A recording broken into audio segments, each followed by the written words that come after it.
YouTube, today I would like to discuss a unique engine design by Charger Miles, give my opinions, ideas, and propositions for this engine. Now this engine is based off of a World War I airplane design.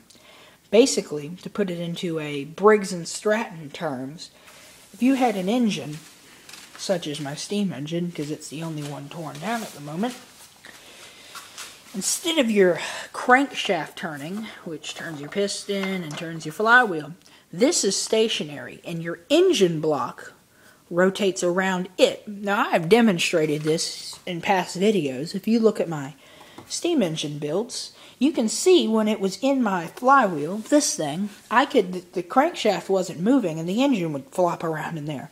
That's essentially what this engine does, but in a controlled, less deadly manner. Not much so. So, essentially, it's doing what an electric motor would do. If you've ever had a cheap power drill, and I don't want to do it with this one, but if you've ever had a cheap power drill, you can hold the drill and the trigger, and it operates like normal. Now, if you're drilling a hole, and the thing, you get to the end of the metal, and it bucks this way, this stays still, but the drill turns. In turns, that's what's happening.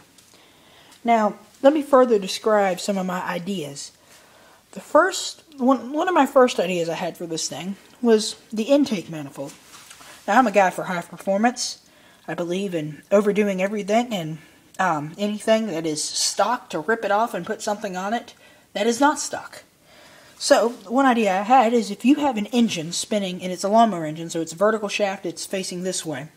If you have an engine that is spinning in this direction, being that this head is spinning around, your intake, which is actually facing this way, because it's a carb,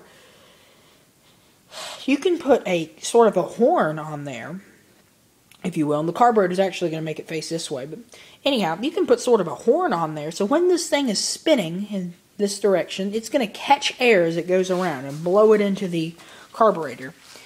Whether that would be necessary or not, it's probably not necessary, but for me, I think that would be cool, because it's using energy that's there to make the engine more efficient. Now, here's probably the biggest problem with this engine. Briggs & Strattons are not meant to spin like this. They are meant to spin this way. Actually, that's the wrong way. They spin to the right, normally. There is a couple lefties. And the thing about spinning it this way is it's designed to do this. It has been balanced and measured and weighted to do this. Now, if you spin the engine the other way, the way I was talking about, let's say your line is right here, where your crankshaft is, in between these two lines. Now, you have more height this way than you do this way. So first of all, that unbalances it in general. But then, this is mainly hollow, filled with lubricant. This is solid, filled with valves, a couple ports, so it isn't completely solid, and a piston. So this end is going to weigh, because look at the thickness of the metal. I mean, it's not actually that thick. It's more like probably that thick.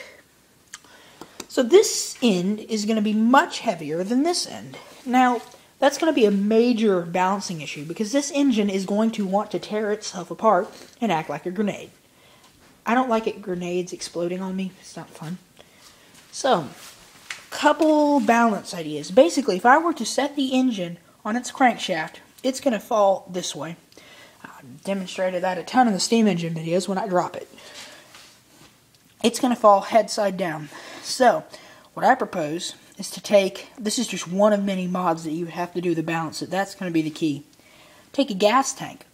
You need a gas tank, obviously. Any engine does. So you would need an older style carburetor, but let's not get into details just yet. And put the gas tank down here on the bottom end of the engine to kind of counterweight the top. If it's filled with gas and whatnot, it's a fluid, so it's going to behave differently. It's going to have G-forces, and it's going to be like if you're sloshing a cup, it's going to go around the edges. But, you know, beggars can't be choosers. This is not meant to power anything. This is meant to say, look what I have done. YouTube, I'm a YouTube hero. I got a low battery message. That's bad. Now, another thing. Should I make this, or should anyone make this engine out of cast iron or modern aluminum? Now, this is an aluminum block. There's no sleeve. It's much lighter, but it's also more fragile. If I were to take a hammer, and that hammer, and whack it, chances are I'd break off the fins, bend it, crack it, punch a hole in it. Be very sad. I would be depressed, as a matter of fact. So this is a relatively weaker block. I should say it's not as weak as a... Cast irons are more brittle. This one, it's just... I don't like aluminum as much. Also a lower melting point. This is light, though. An engine like my 3-horse Briggs over here, can't recall the year, that's cast iron. That is a lot more rugged. It does rust. You can weld on it. Ding, ding, ding. There's your benefit. But it's heavier. So, personally, and that one's stronger, too. Personally, I feel that the cast iron would do better, but it's the simple fact that this one's lighter might make it the better candidate. Not this particular engine, but an aluminum block. Speed of this engine. Do I really have to go into this? It's an idler. This is going to be points ignition. That's another thing. You need points over magneto. You could probably use a magneto, but points give you a much larger spark at a lower speed. It's also more powerful. That's why I would much prefer to be shocked by what that engine was than that engine, because that engine hurts really bad. Just saying. That one kills me. I think it's shorted because if you touch the cover, sometimes it'll kill you. Cooling. Quite obvious. You have an engine spinning like this with the head exposed, or not head, the sidewall of the cooling fins exposed. There we go. So it's going to be blowing air over them at a constant rate. So I have like 2 minutes left. My battery's about to die. So that's great. That'll be a great way to cool it. That's obvious. Lubrication, more tricky. When you turn the engine outside, the lube goes to the bottom. When you spin it, it's going to go up on the wall like this. It's going to go do a 90. Now, no lube is going to get to the oil splasher or the crankshaft or the bearings this way. So what I propose is to put a plate. Let me go over to my demo.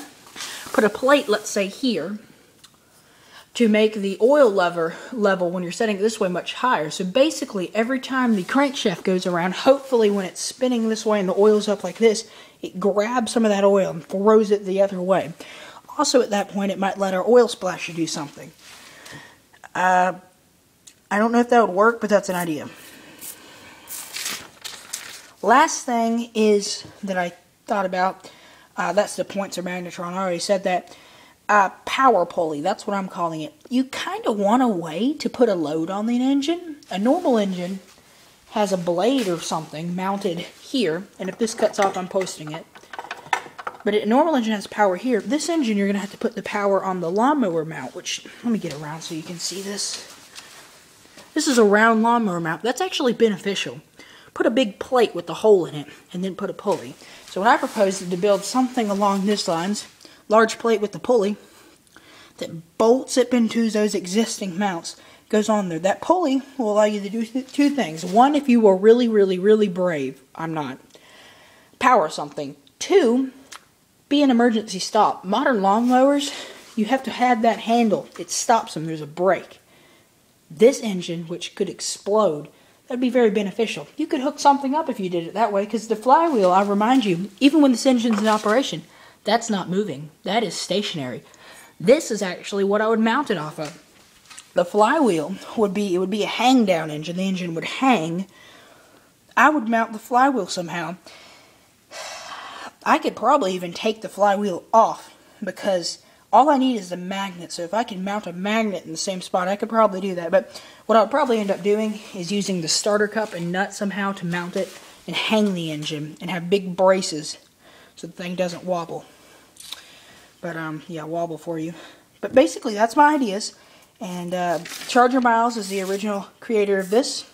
He attempted it. He actually got it to run a little bit, but, you know, I'm not making fun of the guy. He was scared of it, and very well should have been. I'm scared of this, and it isn't even running yet, because when I have, you know, 100 PSI of steam going through that, I don't want to die. You don't want to die with this either. So be careful. Give me your ideas. Give me your thoughts. Give me your plans. There you go, YouTube. Hope you enjoyed as I trip over the paint can again.